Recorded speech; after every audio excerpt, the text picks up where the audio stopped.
और नवरात्र में कैसे कपड़े पहनकर, कैसे आसन पर बैठकर, किस तरीके से किया गया दुर्गा सप्तशती का पाठ हमें सबसे ज्यादा फायदा पहुंचाता है। पंडित जी ने आपको पहले भी बताया है, अगर आपके दिमाग से मिस हो गया है तो पंडित जी मैं चाहती हूँ एक बार फिर जब हम बता रहे हैं कि दुर्गा सप्तशती के फायदे, तो उसका तरीका भी बता दीजिए।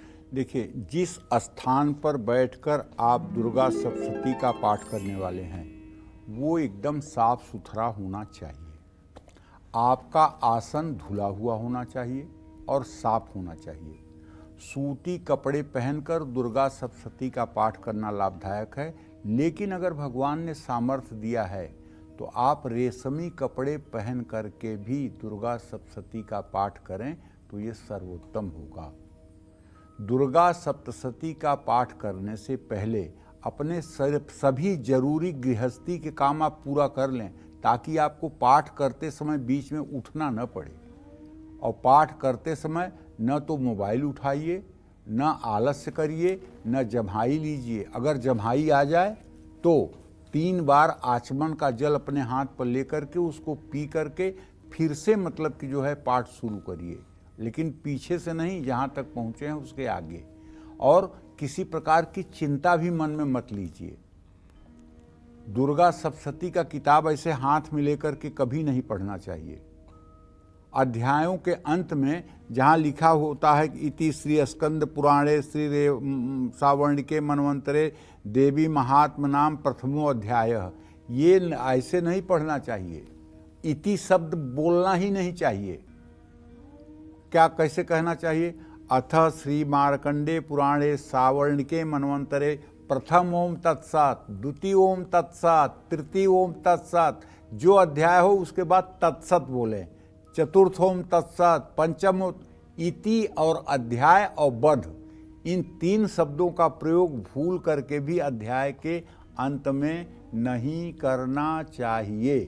आपने बोला ना अभी पंडित जी की प्रथम अध्याय तत्सत, अध्याय तो आ रहा है, बध नहीं आ रहा है ना। अच्छा। इति नहीं आ रहा है ना। हाँ। जैसे हम बोल रहे हैं अथ श्री सावर्णिके मनवंतरे मार्कंडे पुराणे सावर्णिके मनवंतरे देवी महात्म प्रथम अध्याय ओम तत्सत। अच्छा, ओम तत्सत, तो इससे दोष नहीं लगता है। और बध इति अध्याय नहीं कहना चाहिए। इन शब्दों का प्रयोग न करें।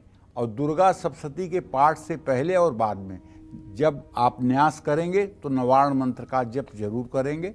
और आपको रुद्राक्ष के माला की पूजा भी करनी चाहिए। दुर्गा सप्तशती का पाठ शुरू करने के पहले और पाठ अंत होने के बाद दोनों समय नवार्ण मंत्र एक एक माला कम से कम करना चाहिए।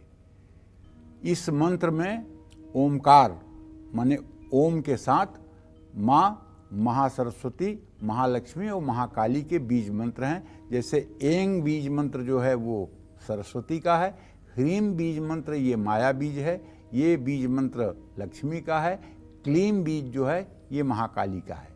तो श्री दुर्गा सप्तशती का पाठ संस्कृत में अगर करना कठिन लगता हो और पढ़ने में गलती हो सकती है तो हिंदी में ही, लेकिन दुर्गा सप्तशती की पुस्तक सिर्फ गीता प्रेस की होनी चाहिए, क्योंकि उसमें शुद्धता से लिखा गया है। और भी प्रेसों की किताबों को मैंने देखा है अशुद्धि की भरमार है। तो आप गीता प्रेस की ही किताब खरीदें, हिंदी में ही दुर्गा सप्तशती पढ़ लें। दुर्गा सप्तशती का पाठ स्पष्ट उच्चारण में करें, लेकिन जोर से ना पढ़ें और ना ही उतावलापन दिखाएं। दुर्गा सप्तशती हर रोज पढ़ने के बाद एक कन्या का पूजन अनिवार्य है। कन्या पूजन न कर पाएं तो किसी छोटी कन्या को कोई उपहार तो जरूर दे दें। जय मां विंध्यवासिनी।